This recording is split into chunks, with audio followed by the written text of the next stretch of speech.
Welcome to Old Path and our Monday studies through the Old Testament. We've just completed the book of Ecclesiastes, and we have in front of us the book of the Song of Solomon. And we'll have this as our last book in this section of the Bible. We move on from this point to the prophets. So there will be a complete change in the structure of the Old Testament. And once again, if you're not familiar with that, I'll probably deal with that more when we get to Isaiah here in a couple of weeks. As far as the Song of Solomon is concerned, I'll be able to get through this really quickly, and I'll explain why that is in just a moment. And but it's only 8 chapters, and depending on how it is that you view this book and what you think it actually is intended to be will really change the way that it's presented entirely. So of course I'll explain what mine is, and we'll look at what a couple of the other major beliefs is in it, and why I think that some of those are just really a mistake. And so we'll take a look at that. The approach that I'll take towards it is why we can move through it pretty quickly. And so as far as the Song of Solomon is concerned, yeah, we'll get to that in just a moment. While I'm thinking about it, I haven't made a couple of announcements real quick that I have been doing very much regularly for months now, and that is about the apologetic that we do at the end of this. And by apologetic meaning just topical, something that that I believe that we as believers should have a good grasp on. And so the one that we'll look at today, there is a passage found in Matthew chapter 24, and it's favored by some people who dismiss the study of Bible prophecy, and basically that it's none of our business. We need to be busy about evangelism and world missions, and that's what Jesus told us we're supposed to be doing, and they use Matthew 24 as their evidence. I want to be able to address that, because sometimes we will hear people talk about kingdom now, and kingdom now is a very broad term, and I think sometimes there are people that get put in that category that I would actually split into 2, and I'll explain what that is at the end, and why I think that in one particular group that looking at that verse in Matthew 24, I think that they completely miss the point, and it's what happens when you read one particular verse and build a doctrine over it, or maybe a few verses and miss the entire context of the chapter. So I want to deal with that one at the end, and then very briefly, our trip to Israel still going forward. And if you were unable to join us on this one, if for some reason October didn't work for you, or you're just still not in the place where you feel in some way safe, we are thinking about and potentially putting together one for the springtime of next year. But again, I just keep wondering when is our last trip there? When will it not be a place where we'll be traveling to and the Lord could return? There's just so many things that could change. And so it's one of those things that if the opportunity presents it, I believe it's a good idea to take it. And we aren't going there if there are concerns for safety. Of course, we've had to postpone this trip for 1.5 years because of safety concerns, and I'm not about to start getting kind of loose with that now. I want to make sure that it's very safe. If you haven't had a chance to look into that and do have some interest in it, please contact me at the ministry's website, which is oldpaththeology.net. And you can contact me through the email there, and I'll be happy to answer any questions and send you any of the information about the trip should you so desire to take a look at it and see if it's something that works for you. We'd love to have you along with us, so just want to make that available to you and let you know that that's certainly, we are going to be going. It's October the 20th that we leave, and it's an 11-day tour. We've never done 11 days on the ground. That doesn't count the travel there and back. We've added a day to our normal 10-day tour, and each day is actually on the ground seeing locations. So sometimes people will say it's a 10-day trip, but that includes your travel. This does not include the travel. That's once you're there, before you leave, we're going to be on the ground seeing different locations for 11 solid days. So it's going to be very interesting. Very much looking forward to it. Can't wait to go. And so again, contact me if you're interested, because the time is going to get here really quick. So, Song of Solomon. Let's have a word of prayer, and let's get into kind of the different views on this, and I'll tell you the way that we're going to approach it, and why I think that that's the only way for us to look at this correctly. And so I'll give my reasons for why that is. So let's have a word of prayer, and we'll look at it. Father, we thank you once again for the word that you have preserved for us. And we would ask, Lord, that you would give us ears to hear what is spoken of in your word and how we make proper application to it. We want to pray, Father, that we are very careful with what is written here, not only here, but in any book that is put there through the work of your Holy Spirit, and that we would be careful to read what we read and to know how it is that it applies to us. And so we give you all thanks and praise, and we pray that you would glorify yourself, and we ask it in Jesus' name. Amen. Now, we'll see how far we get into it. We're going to take this on probably at least a few, maybe, let's just say a few chapters at a time. So we'll probably get this done in 2 to 3 weeks, though it is 8 chapters. So the various beliefs in this, and you'll find that this is really kind of, I guess you could say the I don't know if it's the dominant, but it's kind of very, very close to being the dominant view of this, is that it's really speaking in allegory, and the allegory really has its fulfillment in the relationship that Jesus has with the church. The Jewish people through time has believed that this could also be allegory for the relationship that God has with the nation of Israel, with whom he is in covenant with them, and I believe to this day. But I don't believe that. I don't believe that it's supposed to be written, or that it was written or to be understood in any way allegorical. I don't believe that it's using symbols to try to illustrate some kind of a spiritual truth. I do believe that the author of it is Solomon, and I also believe that these are literal people. Now, it's an interesting thing when we try to figure it out, because it's written in such a way that it's as though there is a person that's just recording it, or was it a person who was there for the back and forth discussions between the two people, the main two characters here, though there are other companions that are part of the discourse, if you will. But it could be written from one person's perspective and be able to record the different participants in this. Mainly it's Solomon and what would become his wife, known as the Shulamite. And so let's deal with that, because you don't even find her referred to as Shulamite until you get into chapter 6. I think it's verse 13. And that's where she's named. And that has also given rise to who is she, because she's not told to us as far as the name is concerned. And so there are two options as to what is meant by Shulamite. And so Shulamite could potentially be a town that is similar to the word Shulamite, but not exactly up in the land. I believe it is of Issachar, and so up in the north there, and that's maybe where she comes from. It can also be used as an adjective or a description, and so Shulamite would mean basically. There's a few different synonyms that you could use, but it's peaceable or peaceful or even perfect or ideal. There's a whole bunch of different ways. But what it would mean is that Solomon looks at her as the kind of the supreme, the perfect. There's no one that compares to her. And you kind of get that in his language as well. So I believe that Solomon is our author. I believe that it is he who is the bridegroom in this, and that the Shulamite is the bride that he will be wed to. And there is descriptions of how they view one another throughout this. So I want to be really careful on that, and just say, why would God preserve this if it was something that we look at and kind of look at it with a sideways glance?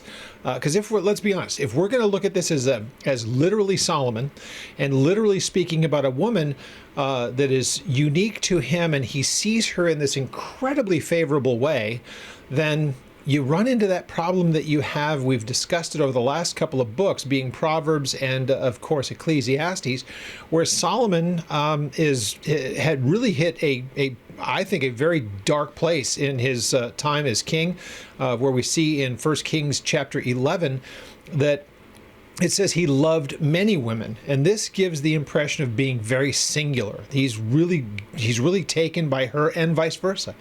And so if that's the case, then how does that leave room for what we read in 1 Kings chapter 11? So some would say, then this must mean that this is early on in his life before the other wives and concubines came into that place in his life where they actually turned him from her. And so if that's the case, well, okay, but that certainly means that later on in his life, he really got into a place of just terrible, terrible compromise from who this person would have been, because he really gave himself to a number of other people, and ultimately they turned his heart from the Lord. So it's, again, with every potential view that that's proposed in this, you run into a problem. And so it really is kind of enigmatic and hard to figure out. And if anybody actually says, well, I know exactly who it is, I know exactly why it was written, I know the whole reason for the book, I know all the wording, I know all the, how to interpret all the Hebrew of it, they're kidding themselves. And when I say that, you probably will not find a book next to maybe the book of Revelation that is more misunderstood and more misapplied, I believe. When you start trying to make this symbolic of the relationship between Jesus and the church using the language that they use, the language in this is, I mean, it's almost a little embarrassing to read some of it. And again, let's see, I got today and tomorrow to remain in my 50s, and come this Wednesday, I'm 60 years old. And I'm going to try to do this as an adult, but some of this stuff is just like, man, the more we know about Solomon, the harder it is for me to take this really seriously. And there is some really funny parts in this that were not intended to be humorous, but when they're comparing one another by the things that they would know in their world around them, if you were to go ahead and just catalog all of these, especially the things that Solomon says about her and what characteristically her looks and her appearance, he says it's like this. And let me go ahead and throw this out there because it's really, really important. That there is so much in this where it's a good example of, you will say that a person's appearance is like this. It is not absolutely that. And this is a great place to point that out. And clearly he's not meaning that in the literal sense. It's just as a reminder. And so we can say that about people using our modern terms and our modern idioms. Eyes are like pools, these pools of water. We've heard that in modern poetry. And if they're really a very unique color, we can get that.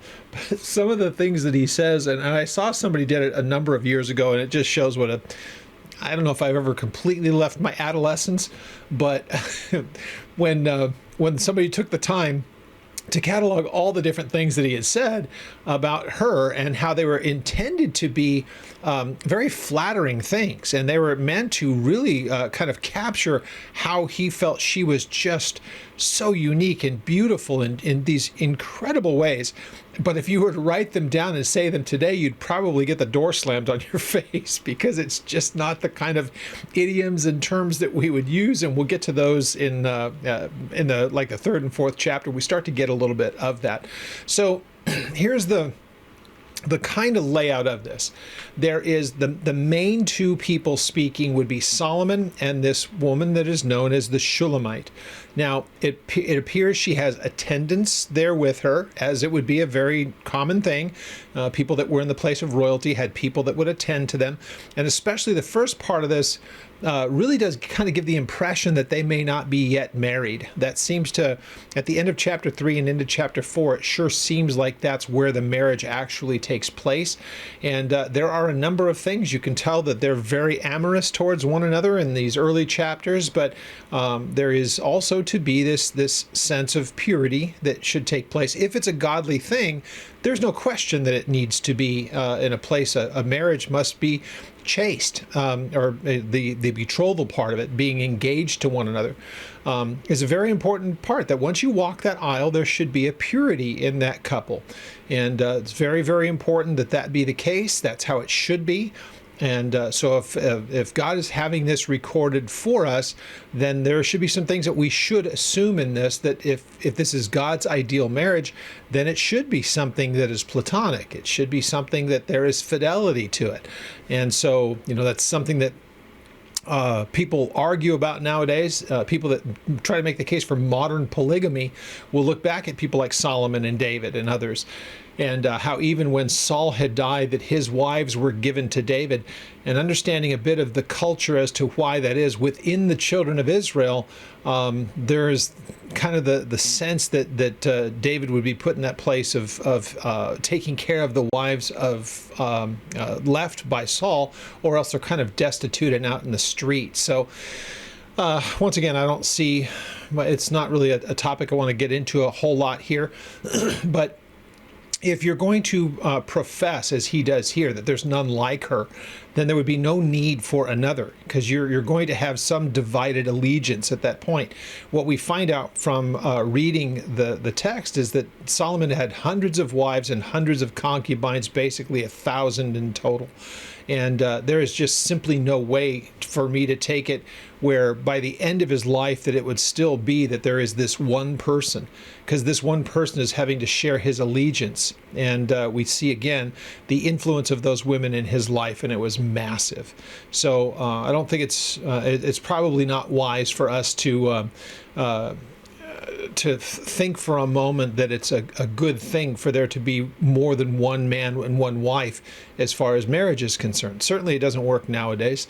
And again, how would you be a husband of multiple wives and not be an adulterer? Because you're married to one, you can't be married to multiples. But again, the way that things were in the Old Testament compared to how they are in the New, and how marriage would have been viewed and what God allowed in times past, is a different story, and again, kind of off topic. But for why it would pertain to this, we can see that the difficulty of if he became married to multiple wives, it really does diminish what we read here. Now, I'll share one last thing with you before we actually look at the text. And in my years back at Cyprus, we got to the point where we were working through the text, and I had been in Ecclesiastes, and I did not go through the book of the Song of Solomon. I didn't teach it in the general congregation, and that was mainly because in that church you would have I had widowers, and I had widows and widowers. I had married people, and I had single people, and I had younger people, and so the audience was very much varied. And so as a result of that, it made it kind of unusual that I would do something like that, where much of the audience, many of the people who are in the church wouldn't have been able to identify with what's going on here. So all of that to say, the way that I'm going to present this going forward is that this is literally Solomon, and literally the wife that he is writing about here. When it was actually written is hard to say. Nobody knows for sure. If it was written early in life, that makes a little bit more sense. But certainly, if she meant to him the same as she did down the road, then that really kind of runs into a difficulty based on what we see in 1 Kings 11. And the fact that seems to have been a very, very difficult time. His heart was turned from the Lord at that time, as we read. And that's just a very bad situation. You wouldn't have expected it from here. So the way that I would present this is that these are literal people, and this was genuinely their feelings towards one another. So when it took place, how long did it last? What was the depth of it for the entirety of however long the marriage would be?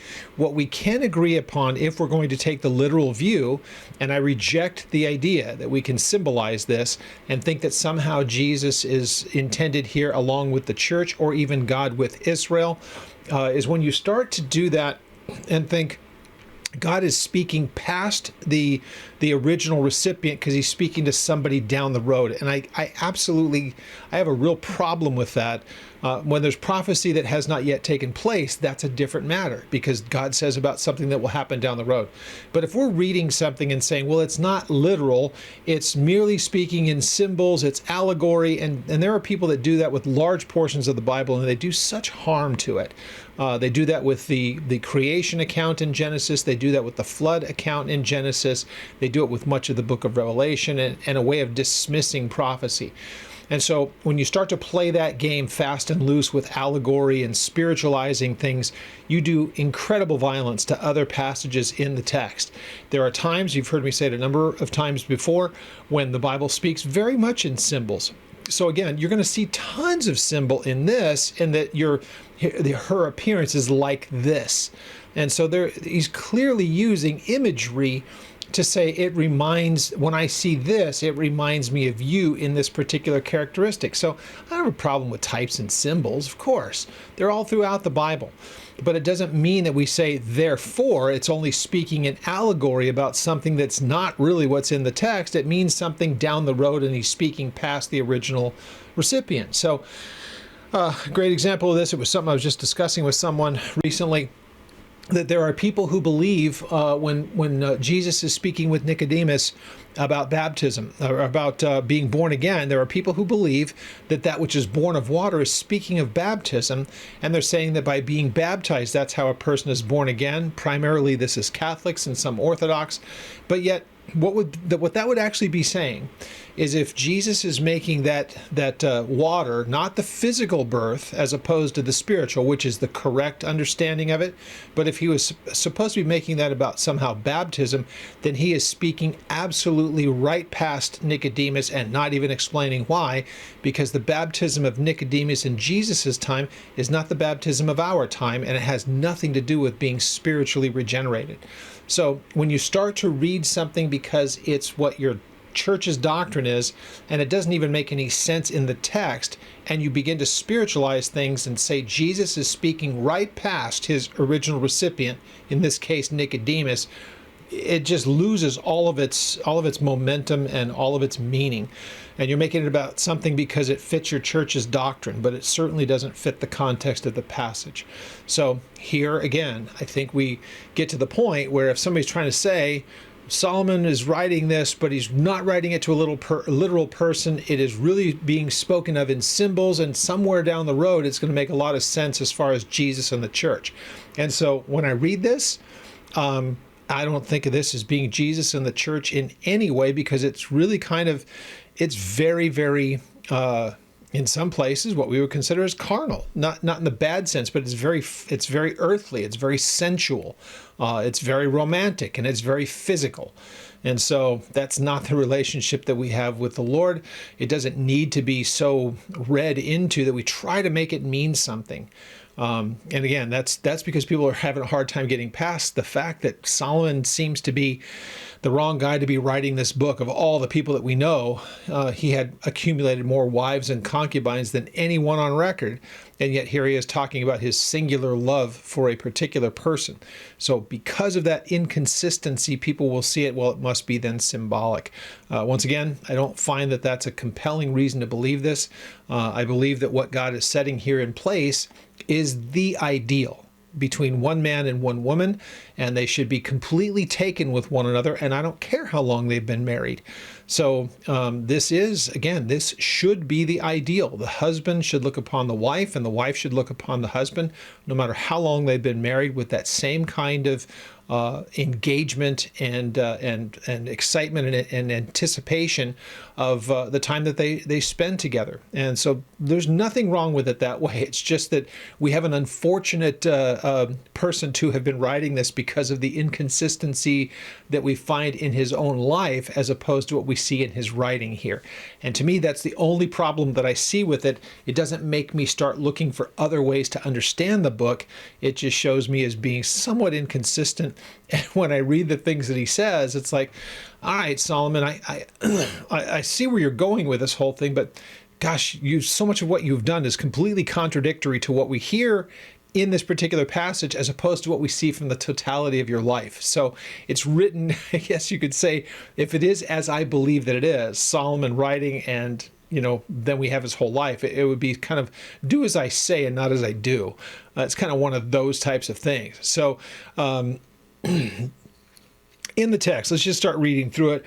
And you're going to notice that there's a back and forth, and I'll try to point it out when it's one person speaking versus another. So again, when we get to that point, since there are very specific things said by both, that this would be written by one person recounting things that were said between them, because they're directly quoted. And so, again, it has even caused some to think that this was more of what we would consider kind of almost like a screenplay for something, some kind of a drama. And when I say screen, I'm thinking modern terms, but kind of a play, that there would be actors who would be acting this whole thing out. And again, we don't have examples of any of those kind of things in the scriptures. So that doesn't make much sense, and I don't think God would have something like that be incorporated into his actual text. So remember, God's ultimately the one who decides what's here, and he's the author through the work of the Holy Spirit on the writers. And so the idea that something as simple as some kind of a play, a script for a play, how that would make it into the Bible and God would allow it makes no sense to me whatsoever. The importance of his word is something that he would not play that fast and loose with. So the Song of Songs, which some people call this, the Song of Solomon or the Song of Songs, is Solomon's. It belongs to him. And so there are some that would look at that and say, yeah, but he's not the author, it's just speaking about him, which adds another writer entirely into the whole thing, but that writer then would need to have the intimate details that are said in the book. So this would be like if it's a third person that's doing this, he's recording or she's recording the words of the woman, the words of Solomon, the words of the other people who have some dialogue in this. And so I just reject that. It makes the most sense for me that Solomon is recounting the things that were said during this whole process. So again, the last thing I should say on this, if you ever want to, and why don't I do this? There is a website if you're interested, and you can look at all the different views on this. There was no way I was going to do this because you can't prove one or the other, or you can't lean too terribly heavy on one or the other. If you want to read all the different views on this, there is this wonderful website that I love. It's called Precept Austin. And if you go to Precept Austin, it'll be the first thing that you do in a search.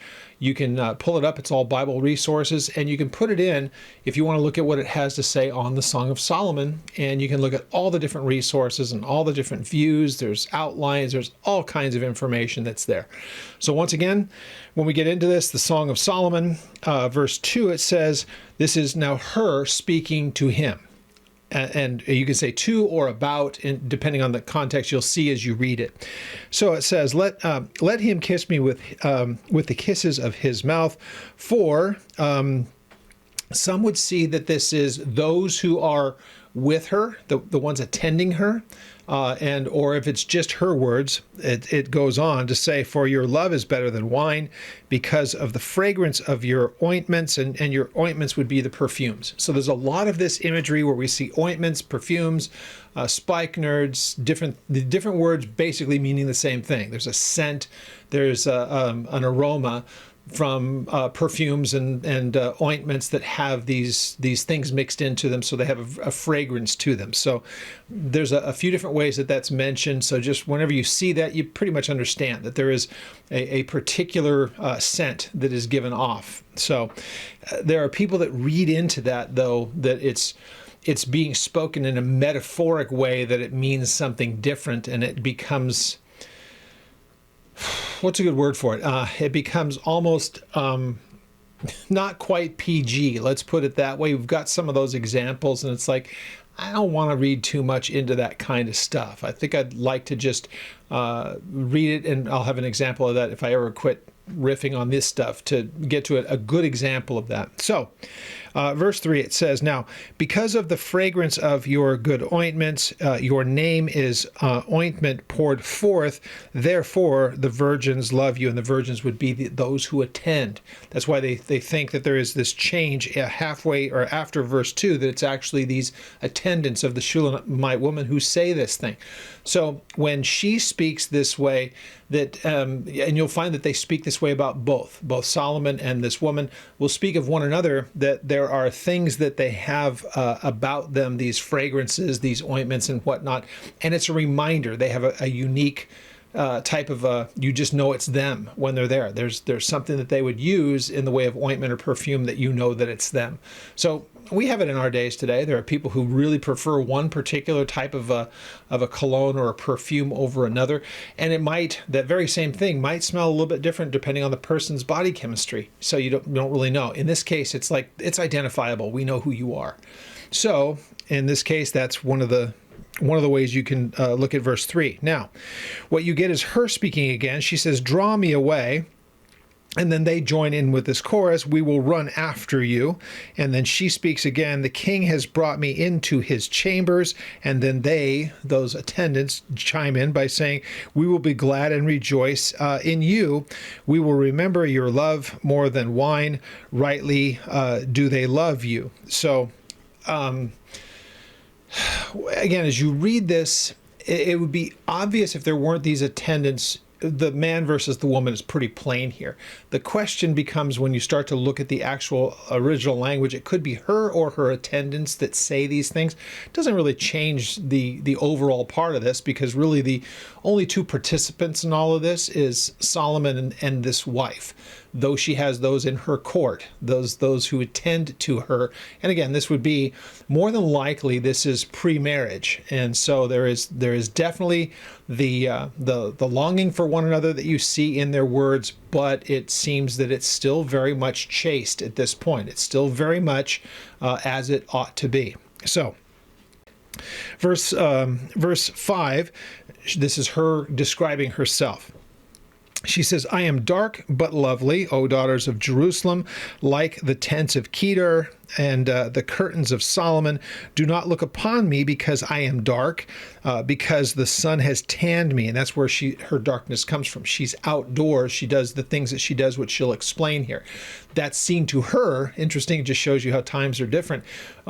Tanning is something that is looked upon as a very favorable thing. People go out of their way to tan their skin by being out in the sun. Here she says, all this time that I've had out in the sun, it's made me dark. And she doesn't see it as a flattering thing. So she says, "Do not look upon me because I am dark, because the sun has tanned me. My mother's sons were angry with me, and they made me to be keeper of their vineyards, but my own vineyard I have not kept." So I'm outdoors all the time, and it's changed her appearance, and she doesn't think it's comely.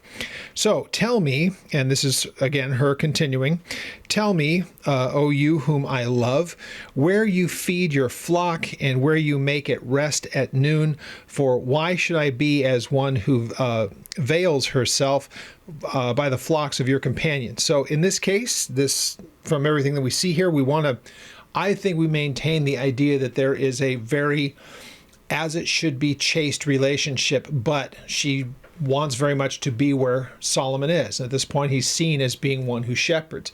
So whether this is in the most literal sense, or she sees him as being the king who goes out and does the things that he does as a shepherd would for a flock, where is it that you go? She's trying to figure out where he is, and she says that I could come and visit you. Now, there's a lot of people who run into this, or read into this by the idea of veiling herself, and boy, the things that they try to read into this, again, this is where it starts to get almost ridiculous.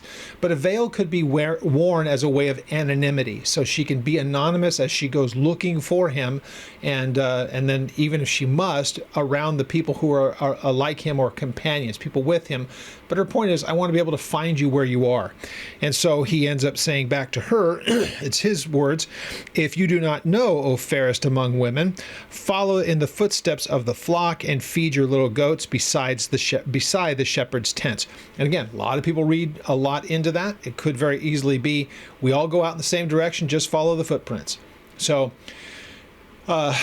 this is, again, one of those things where you can have 10 people and they'll have 11 different opinions on these kinds of verses. So for me to just say, no, that one's wrong, this is the only one that's right, I'm just going to go with what it seems in the most plain reading that we can possibly get.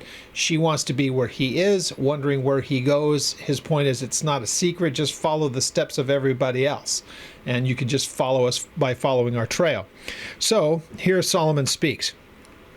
"I have compared you, my love, to the filly among Pharaoh's chariots." I'm sorry. verse 8 is where he starts. If you do not know, O fairest among women, follow the footsteps of the flock and feed your little goats beside the shepherd's tents. That's the idea that she would be tagging along with them, even with her own livestock, though she also has a vineyard. And again, a lot of people say, well, that's metaphor for this and it's metaphor for that. We're not told that that's the case. So that's why, again, this is one of those great examples about reading too much into the text. The plain reading would be, she's going to do as they're doing, and she has things, and his point is, well, you have your own stock that you could bring, so come out with the rest of us type of a thing. Again, there will be disagreements, and once again, I'm not the one who wants to look into all the different views on this and try to find the allegory and the symbolism and the metaphors and all the rest of that, because again, it assumes that we're not reading it literally. And so reading it literally doesn't present any kind of a problem as far as I'm concerned. So he says of her, I have compared you, my love, to the filly among Pharaoh's chariots. Your cheeks are lovely like ornaments, and your neck with the chains of gold. So this description is that of all of the women, she reminds him of these magnificent animals, these magnificent horses that are adorned and arrayed, and they're like the best of the things that would be pulling a chariot for the ceremonial sense. Now, I'll be the first to admit it.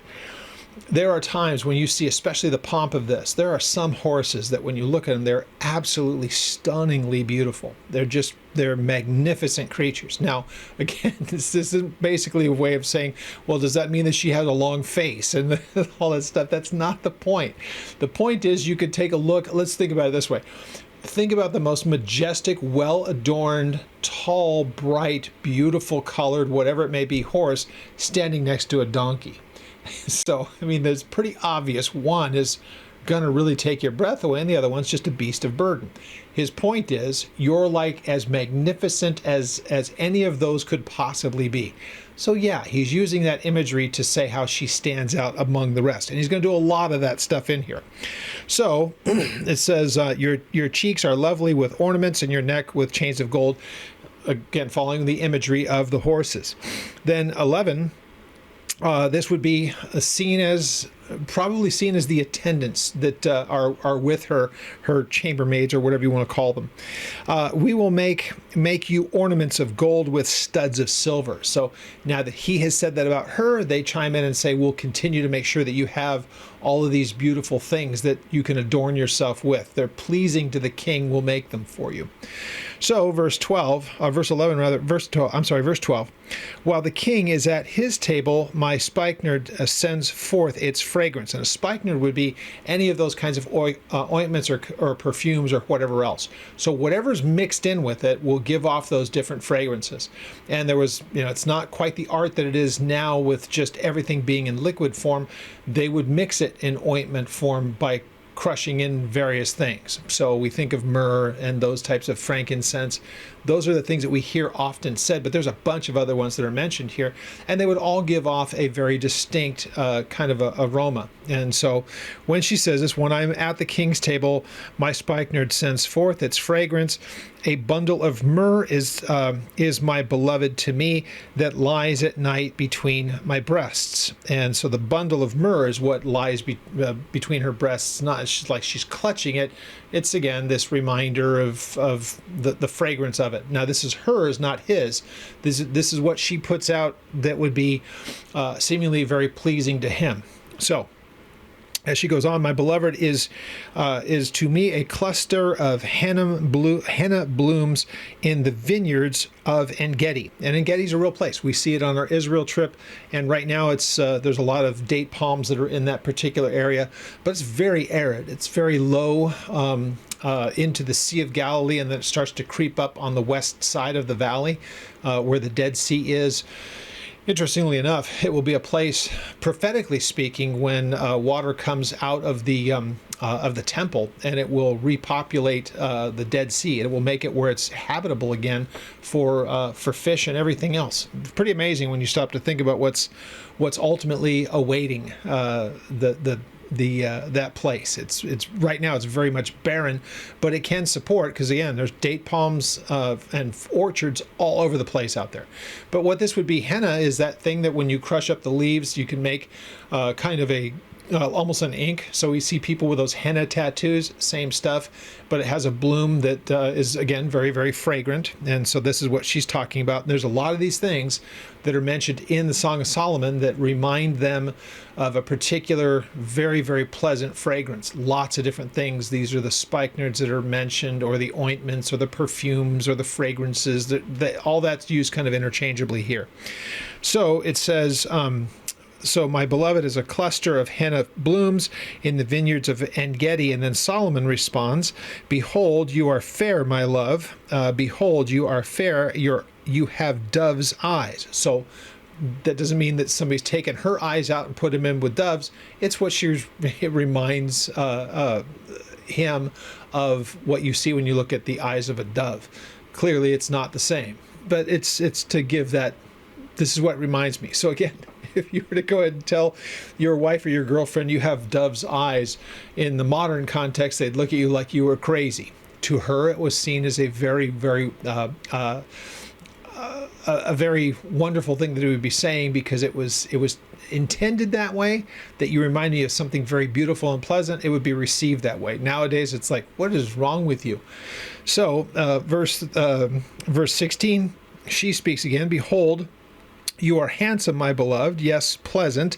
Also, our bed is green. And here's one of those places where you get a lot of disagreement of what exactly does this mean.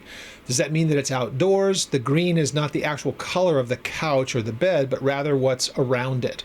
And since it doesn't seem to be an outdoors kind of a thing, because some of the other things that are described here sound more like it's inside of a house.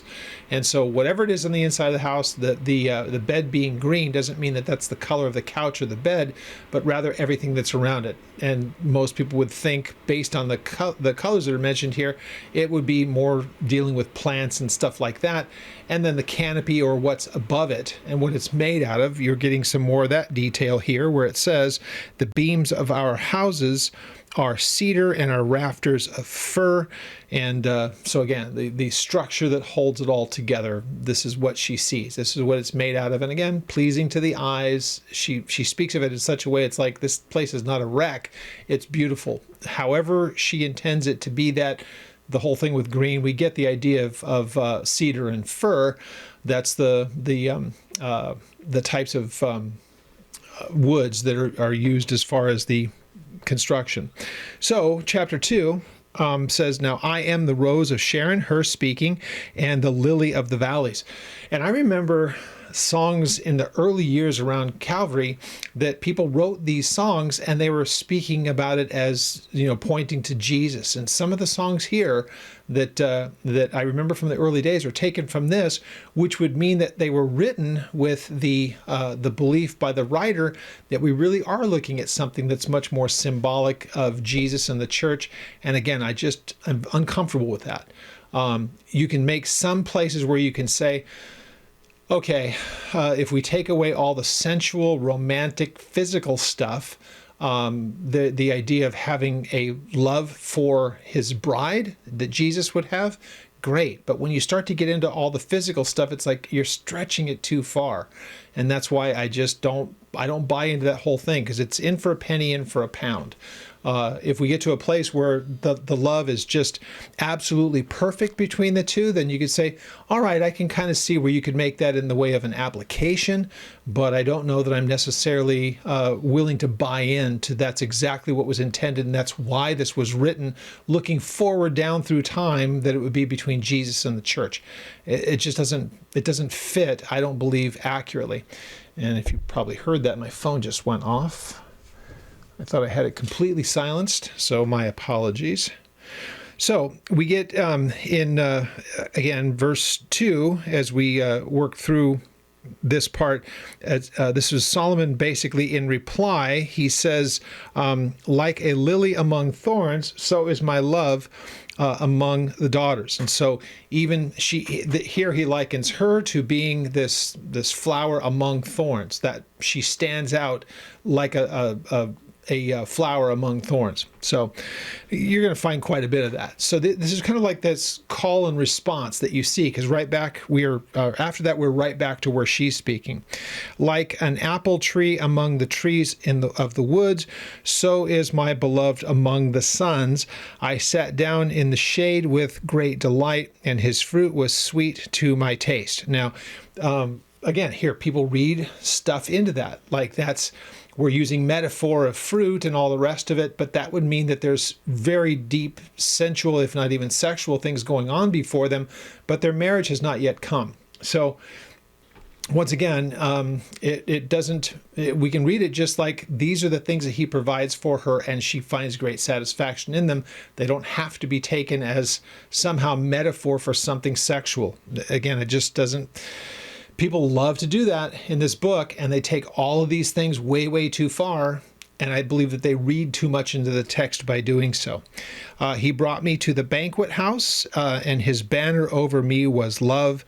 Sustain me with cakes of raisins, refresh me with apples, for I am lovesick. And so, again, I don't want to get too much into the commentary of every single verse in this. Sometimes it's better to just read it and let the text go where it speaks. If she's using this as when I'm around him, these are the things that I partake in, and I find them wonderful and delightful. If I take that view with this, I don't have to start reading into it. What's the hidden message? What's not being said that's being said? What are the symbols? What are they symbolizing? Again, it becomes almost ridiculous to that point. So once again, this would be, how do you find ways of expressing in words, though not absolutely pertinent to that, when you're using, again, symbol that does actually speak of real things. So in verse 6, his left hand is under my head, and his right hand embraces me. I charge you, O daughters of Jerusalem, by the gazelle or by the does of the field, do not stir up nor awaken love until it pleases. So he will repeat this exact same phrase here, and if that's the case, this would mean that they're both saying the same thing. There may be the desire for all these things, but purity would dictate that everything that they might have on their minds doesn't take place until the proper time. So don't rush ahead in this. So if this is really speaking about the idea of being chaste and being right in relationship and not partaking in any of the carnal pleasure of this until after marriage, then that fits with this phrasing here that he is going to use here a little bit later, a couple of chapters from now. So probably wise for us to look at it in that view. And again, that would be great counsel that I could give to anyone if they're talking about this, where I would charge you, daughters of Jerusalem, or say to anybody who's considering getting married by the gazelles and does of the field. Yeah, I'm not sure how they fit in this charge. I could drop that whole part out, but this last part, do not stir up nor awaken love until it pleases, until the appropriate time, would be a way that we could express that or interpret it. Verse 8 says, the voice of my beloved becomes, behold, he comes. So obviously this is her speaking. So he comes, and then look at all this poetic language. It says, behold, he comes, leaping upon the mountains, skipping upon the hills. My beloved is like a gazelle or a young stag. Behold, he stands behind our wall. He is looking through the windows, gazing through the lattice. And it says, as she continues, she expresses what his words are as he is approaching, and then what does he say? She gives that information. My beloved spoke, and he said to me, rise up, my love, my fair one, and come away. That could be come away with me. For lo, the winter is past, the rain is over and gone, the flowers appear on the earth, the time of singing has come, and the voice of the turtle dove is heard in the land. Now, sometimes, or some would look at this and say, this is really kind of leading up to what we get where the marriage begins to come into play here. And now's that time, and he's using it as a way of likening it to springtime. Is it a springtime wedding, or is the wedding supposed to be like we're coming out of winter in the symbol? It's time for the marriage to take place as it would be like we're coming out of that time, and like springtime is, where all this life bursts forth. So if that's what's being meant here, and he's using that symbol, it's leading to the point of their marriage, which we'll get to here shortly. So it says, the fig tree puts forth her green figs, and the vines with their tender grapes, they give a good smell. Rise up, my love, my fair one, and come away. O my dove, in the clefts of the rock, in the secret places of the cliff, let me see your face. Let me hear your voice, and for your voice is sweet, and your face is lovely.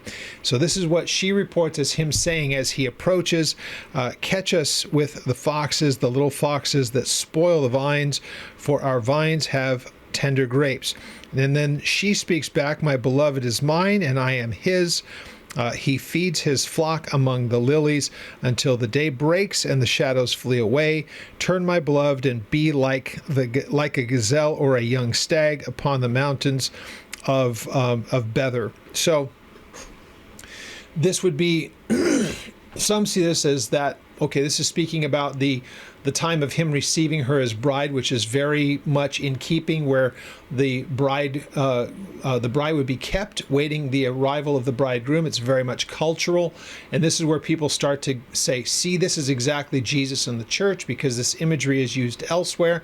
But yeah, in order to do that, you have to start to ignore a lot of the other stuff that's part of this. So that's why I don't believe this is supposed to be symbolic of Jesus in the church. You can just take a little portion here or there, because this is like the bride and the bridegroom parable that Jesus uses, the virgins, the lamps, and the oil, and all that stuff.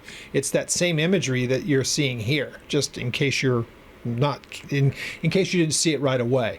So in chapter 3, this is, again, a dream that she has, but it's leading towards that idea of the marriage. So by night on my bed, this is her speaking, I sought the one I love, and I sought him, but I could not find him. I will rise now, I said, and go into the city, in the streets, and into the squares, and I will seek the one that I love. But I sought him, but I could not find him. And the watchmen who go out into the city found me and said, I said, have you seen the one that I love? And scarcely have I passed by them when I found the one that I love, and I held him and would not let him go until I had brought him to the house of my mother and into the chamber of her who conceived me. So some see this as a rendezvous kind of a thing, but again, that just speaks against the idea of chastity. And again, is this said just in a dream? It's her desire that to bring him before her mother. Some see it that this is her, really kind of pining away for him in the very physical sense, or is this meeting the parents kind of a thing? I wanted to make sure it's not just a man and woman kind of a relationship, but it means much more than that. You can find merit to all the different views on this one, because again, it's said in the sense of a dream, and what exactly was meant by it, we're just not given enough of the detail. So you can read all kinds of different opinions on this, and this is, again, the problem with the Song of Solomon. More than anything I think I've seen, the only rival to it is, again, as I said earlier, Revelation, where you have all kinds of opinion all over the board, and nobody agrees on this. And it's, to be honest with you, as a Bible teacher, it gets to be a little frustrating when you're reading through this, and you might be reading through it even from the position that I am, where I believe Solomon and whoever this woman is, wherever she's from, whatever her name is, we don't know, whoever these two participants are, there are things that they say of themselves and of one another that you go, just genuinely can't tell you for sure with absolute certainty what is meant by that. And this is kind of one of those things. What does it mean to take her to her mother's home? So it says in verse In verse 5, Solomon speaking, I charge you, O daughters of Jerusalem, by the gazelles and by the doves of the field, do not stir up nor awaken love until it pleases. Now, if that was that she has, maybe tried to entice him into something, some would see verse 4 as her enticement and him saying, nope, like you said earlier, I'm saying the same thing. There's a time and a place for all of that, and this is not that time, this is not that place. So again, some will hold to that view. Others will say, no, that's just him interjecting and saying once again the same thing. She had no bad intentions in verse 4. She wanted to remain pure. It's just more come and meet the folks kind of a thing. So, the idea of the chamber where she was conceived kind of gives the impression, you could say that the people who take the idea that she's trying to entice him into something, they would point to that and say, well, it's right there. Again, you just cannot get any kind of consensus on this, so we read it as it is, and there are some times where I just go, couldn't tell you. I just genuinely don't know what is the intention here. I'll just put you out there the different options that I know of, the ones that I think have the best merit, and then you can take it from there. So, verse 6. Here is her speaking again. Who is this coming out of the wilderness like pillars of smoke, perfumed with myrrh and frankincense, with the merchants' fragrant powders? And so, again, if this is the idea of the bridegroom coming to receive his bride, because now is the time of the marriage, here's what we get. In verse 7, behold, it is Solomon's couch with 60 valiant men around it of the valiant of Israel. And that seems to be they who are speaking here. They all hold swords, being experts in war. Every man has his sword on his thigh because of the fear in the night. And this would be the idea that a king and his bride are under guard, they're taken care of, they're sought to for their well-being and for their safety. And then it says in verse 9, of the wood of Lebanon, Solomon the king has made for himself a palanquin, which is it can mean chariot, it could mean chair, something that's kind of portable, being able to be moved from one place to another, but it's opulent. And so it says, he has made its pillars of silver and its support of gold and its seat of purple, and its interior is paved with love by the daughters of Jerusalem. So again, there's people who have, put their own adornment to it, something that he has made. It's been decorated as some would see this. Again, if it's a marriage kind of a thing, then you would expect that there would be that kind of adornment to it. So verse 11, this is them speaking, the ones who have adorned it. Go forth, O daughters of Zion, and see King Solomon with his crown, which his mother has crowned him on the day of his wedding, the day of gladness of his heart. And then chapter 4 will conclude with this, because they're actually pretty short chapters. Behold, you are fair, my love. Behold, you are fair. So again, here is Solomon speaking. You have dove's eyes behind your veil, and your hair is like a flock of goats. So I told myself I would not become an adolescent, but when I hear this, it's like, if you were to say this would be really funny, and I've never thought to recommend this to a couple that I was actually marrying. This would be pretty hilarious for the bride and the bridegroom to kind of have these descriptions of one another in front of a whole bunch of people. This would be pretty funny. So be charitable to me, because again, I'm trying to be an adult in this, but some of this stuff is like, this might sound very flattering at the time just because of the idioms that they would use, but to us here in the 21st century, it's like, seriously, this is a complimentary thing. Well, it says your teeth are like a flock of shorn sheep, which have come up from the washing, every one of which bears twins, and none of them barren among them. Your lips are like a strand of scarlet, and your mouth is lovely. your temples, which would mean not just the temples like next to the eye. This is more like the cheeks, And again, this would just be if somebody has blush. Now, whether it's natural or it's been added as a coloring, it doesn't matter, because what he sees is that there's a blush to her, what would be her cheek, to her side of her face.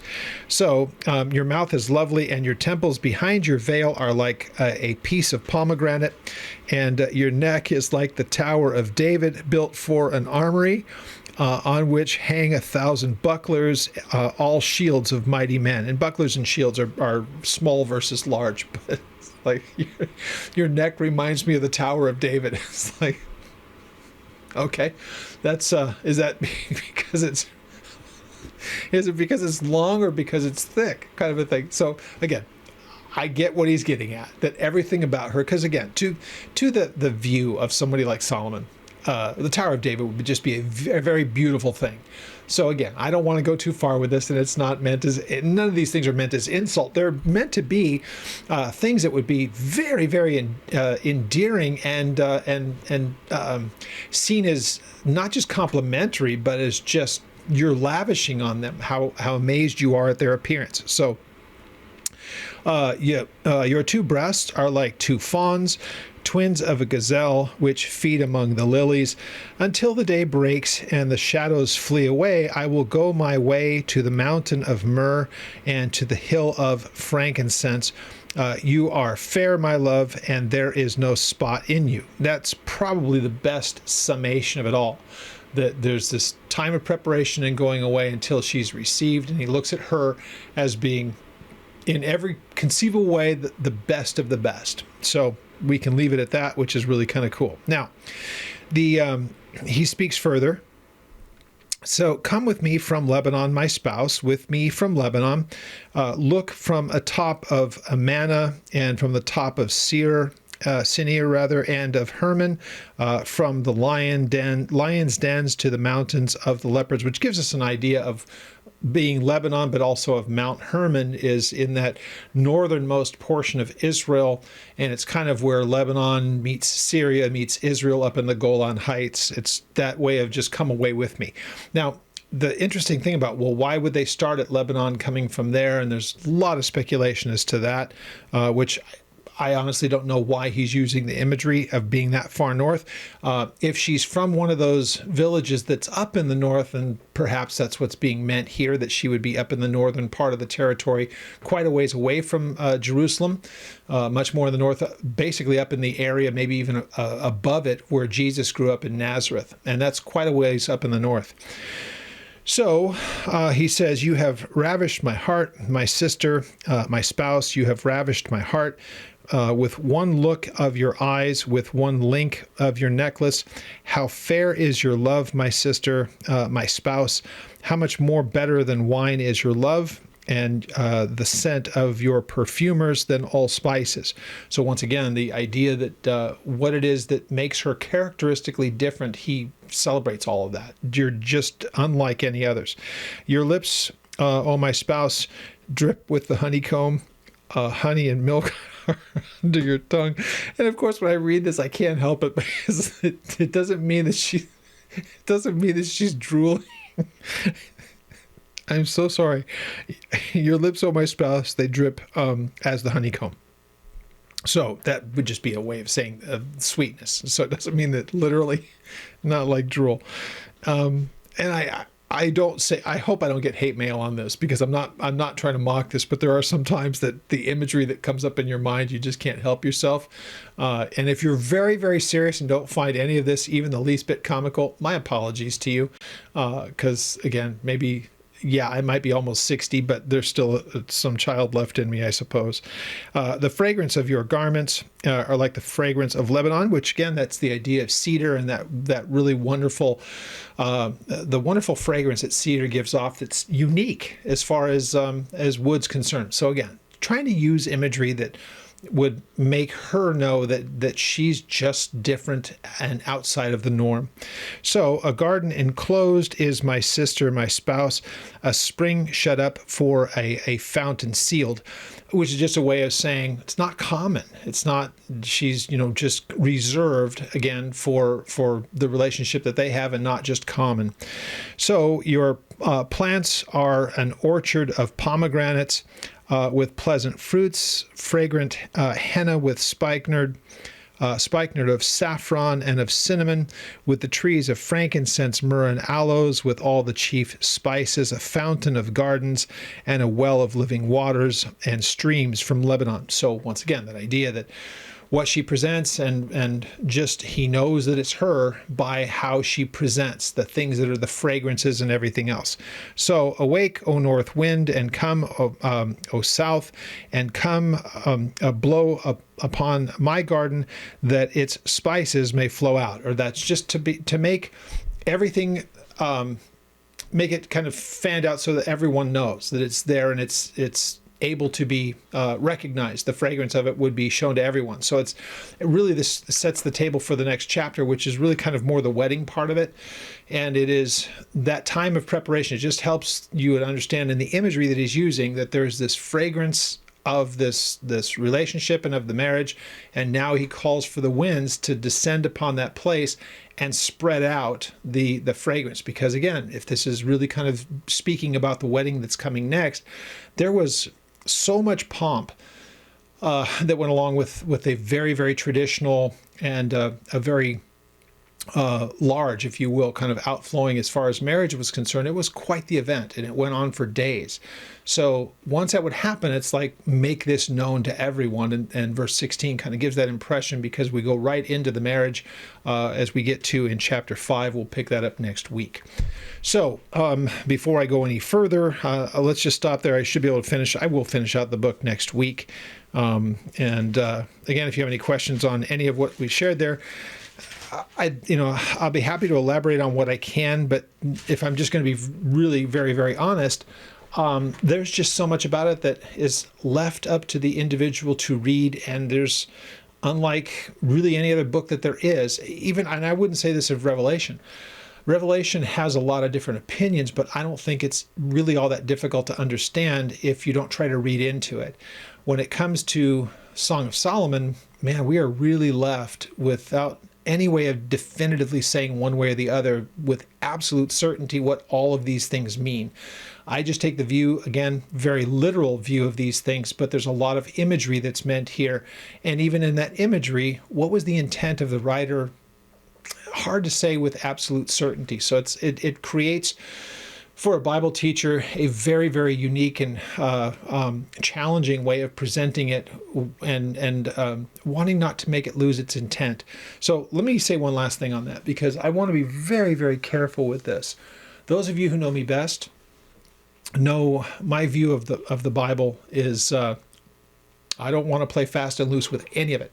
I want to be very careful about what I present, and that I believe very deeply in the integrity of the Word of God and the importance of us knowing it.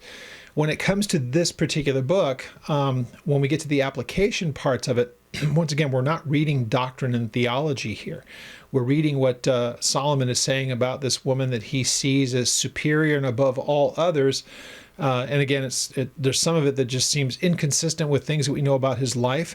But I want to, at the same time, say, though I don't understand those things, I don't want to dismiss it and mock it in any way, because it's in God's Word. So even though some of the stuff is just kind of, it's hard to not kind of chuckle a little bit when you see it, or just say, gosh, if this was being said in the 21st century, this would get the husband to be kind of slapped around a little bit for saying some pretty ridiculous things, not understanding his intent. Certainly she would have. So that wouldn't have presented a problem for him. But when we think about it in 21st century terms, it's, some of it is, I try not to make it too comical. It wasn't intended to be, but we just realize how much different it is some 3,000 years later in just the general descriptions of things. We wouldn't say it the same way now. So I want to get to Matthew chapter 24, because I find this to be hugely, hugely important. And Let me describe, if I could, a couple of different views that people have of what we would consider as the end times. And so if you're familiar with this ministry, you already know where I'm at on this. I believe in a literal view of the book of Revelation. I believe that everything that is basically after the third chapter is looking forward to what John saw. Even in chapter 4, it's all the preparation for what ends up happening beginning at chapter 6, which is the tribulation here on the earth. And the chapters 4 and 5 is what John sees in the throne room of God. So that's what he's able to see and what is presented to him. By chapter 6, Jesus is opening the seals of the scroll that's handed to him in chapter 5. So that's all looking forward, and I take a very, very literal view of those things. So as a result of that, it also is going to influence massively how I look at much of the Bible, that if I see something spoken of with a lot of specifics, I don't want to try to find something in history to make it fit if it doesn't fit entirely. So unfortunately, many will do exactly that.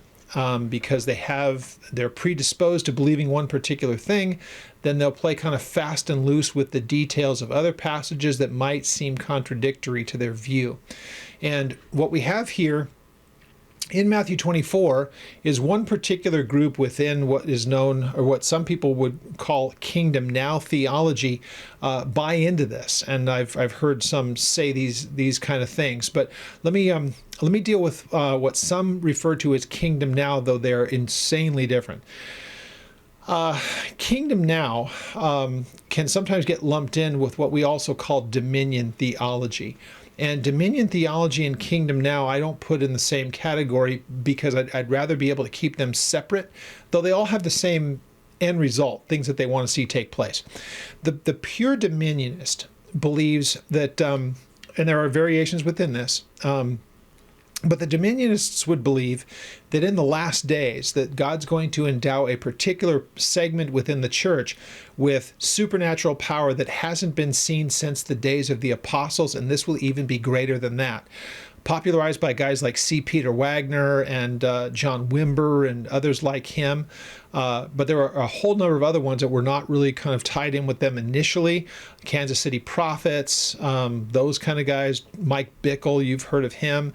Fell into all kinds of problems with the church there in Kansas City.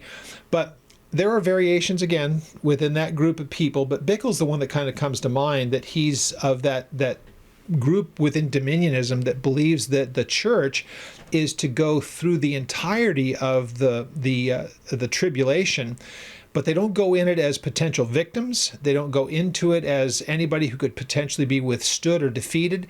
They see themselves as the conquering bride who will go through the tribulation conquering, and then deliver the kingdom over to Jesus at his return in chapter 19. And it is, man, talk about some ridiculous views of the book of Revelation to get to that point. It is fascinatingly weird. But they still see it as future. They just see the church's role in ways, the things that they have to read into the text they're not fascinating. They're disturbing that somebody could do that much violence to the text. There's a whole different group of people that I would call the kingdom now people, who believe that they're really perfecting the world now by the things that they do. And once they've done that, and once they've completed the task that they're supposed to do, then it's made ready for the person of Jesus to come and take the earth. And so they figure that the kingdom now is that they have to be busy doing things in the world. So I put the dominionists, also known as the New Apostolic Reformation, the hyper-charismatic, they're all kind of intertwined. Those different groups are all the same people doing the same things. And again, there are some variations about how much they have to deal with the tribulation if they believe that it's literal. But for the most part, they do. If they've ever taken the time to look through it, they probably are going to side with kind of Bickle's view of the whole thing. The church goes through the tribulation, the conquering bride who delivers the kingdom to Jesus at the end of the tribulation. That's those guys. Others that are in the kingdom now, and though he's not as much on the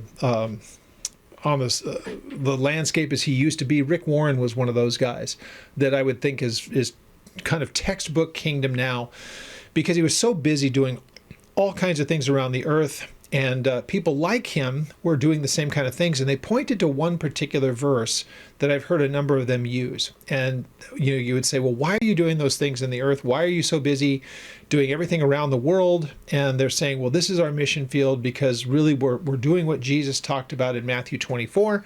And they point to verse 14 where it says, and this gospel of the kingdom will be preached to all the world as a witness to all the nations, and then the end will come. So they're saying Jesus won't be able to come until this gospel is preached to all the nations. And so we're going to all the nations, and we're building houses and making sandwiches and giving blankets and clean water and all that stuff. And so we're doing all of those things, and that's the way of making sure that the gospel gets out. Usually it's the gospel more in action than it is in message. And that's kind of the problem, because if you're never getting to the heart of the matter, which is the spiritual deadness of the people, I don't care what you do for them in this earth, whether you build them a house and give them water and blankets and food and all that stuff and sustain them in the physical sense, if you haven't taught them the genuine gospel, and if you don't leave from that place with them being born again, you're not even fulfilling the verse that you say you're fulfilling. So this gospel. Unfortunately, what they have that view, unlike the weirdness of the dominionists, they have the view, many of them, if not most, have the view that really all those things that you would see in Revelation have already taken place.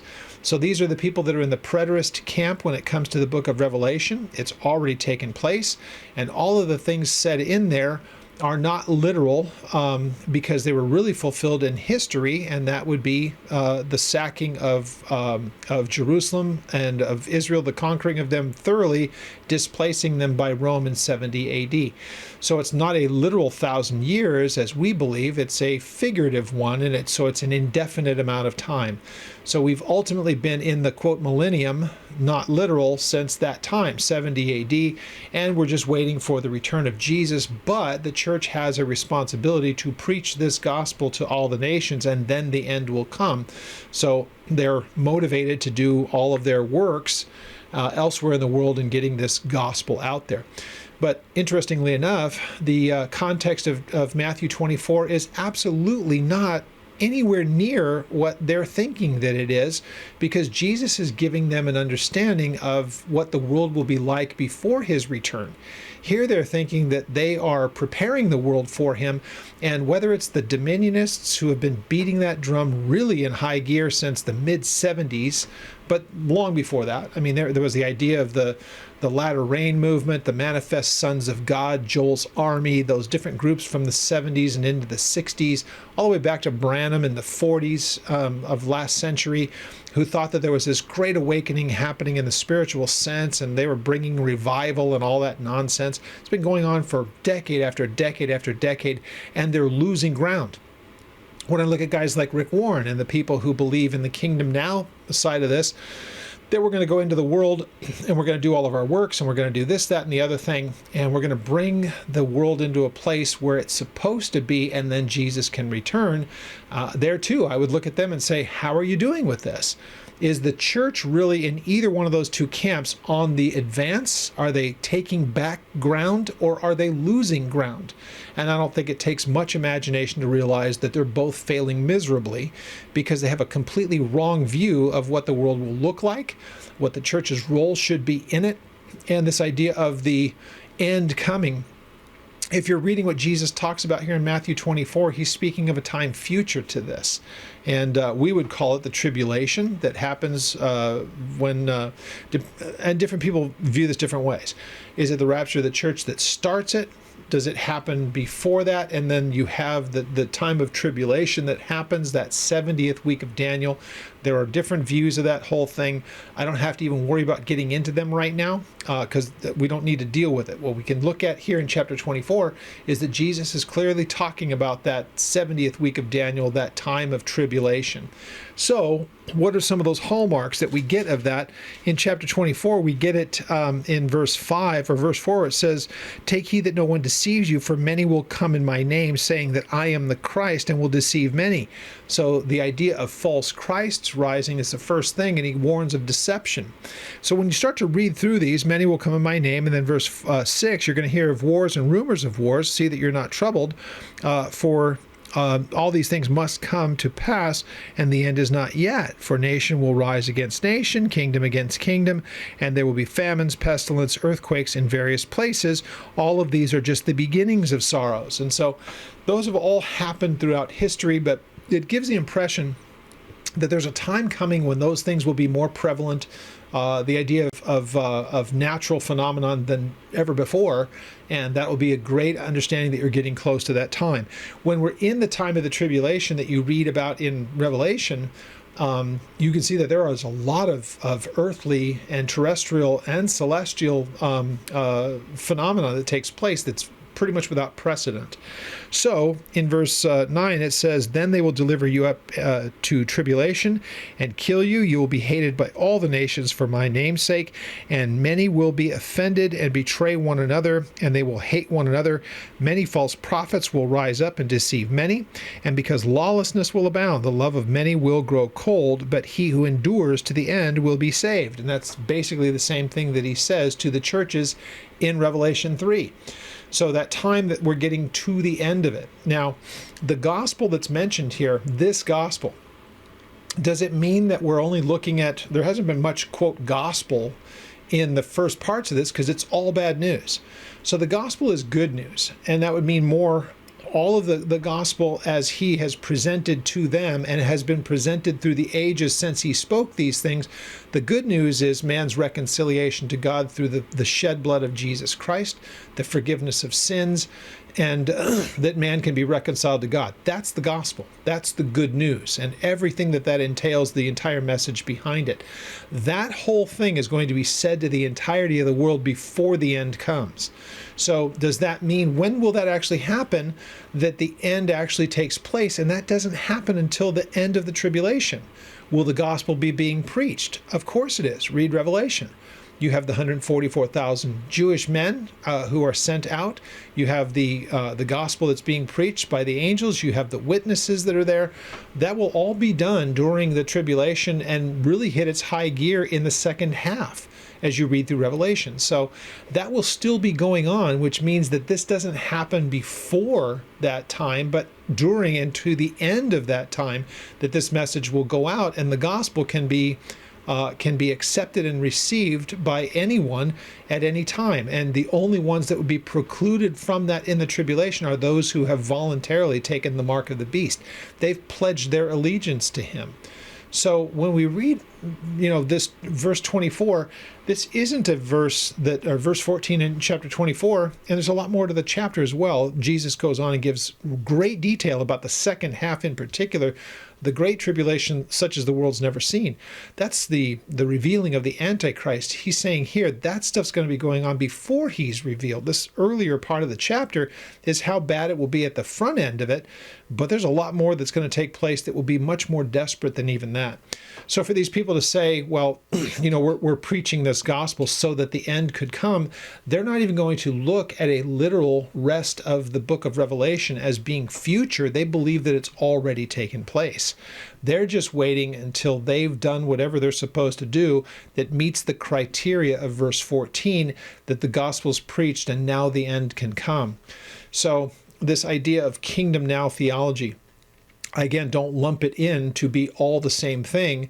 When I look at the New Apostolic Reformation, the apostles and prophets that are mentioned there, the church that thinks that they're going to be, walking through the tribulation, destroying the work of Satan and delivering the kingdom back to Jesus because they've conquered, that's one group of people, and they don't look at this the exact same way as the people that are involved in the missions, and they're believing that all that stuff in Revelation has already taken place. We're not awaiting any of that stuff. It's not future.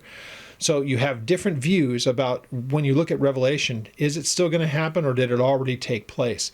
And in those people that sometime, or in that group those groups where sometimes people lump them in together as being kingdom now, they have such a different view of what is still future to this world. But this idea that they, by their actions, are going to go out and preach this, quote, gospel, whatever they think that it is, to the whole earth, and then the earth, then the end will come. They're just waiting for Jesus to come back. That's the one part of Revelation that they might believe, but they see their role in it is that they must do these things in order that he can. And again, there are variations in all of these views within those camps, but here, as I look at this, I disagree strongly with both of them. I believe that what Jesus describes here is the run-up to the tribulation, the false Christs and all the rest of it. And then into the tribulation, it hits its high gear when the abomination of desolation takes place. And the man of sin is put there and he's worshipped in the temple of God during that time. I don't think that's ever happened in history. The people who try to say that that happened with Nero, that it happened in 70 AD and other times, my goodness, you have to do such gymnastics to make that fit historically. And so much of what is described in Revelation it's never fulfilled in any of those things that happened in 70 AD, let alone that even one last thing along those lines.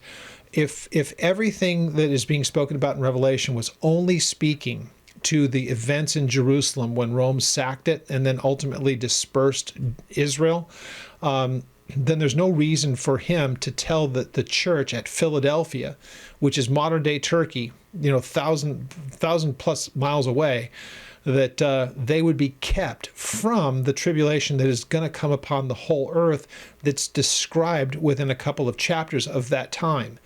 So if it's only Jerusalem, you don't need to warn a church in Turkey. It's not going to affect them.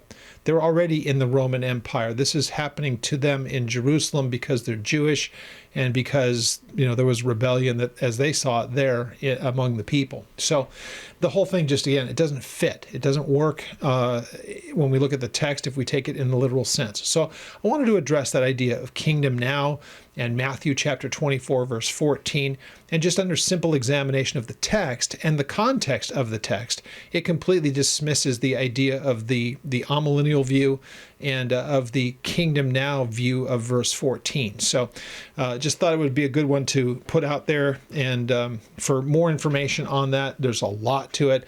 I've worked on other parts of this topic in times past. If you're interested in those, contact me through the ministry's website, which is oldpaththeology.net, and I'll be happy to discuss any of those things with you. We'll pick up at chapter 5 next week in Song of Solomon and complete the book. 2 weeks to get through 8 chapters. That's like a record for me.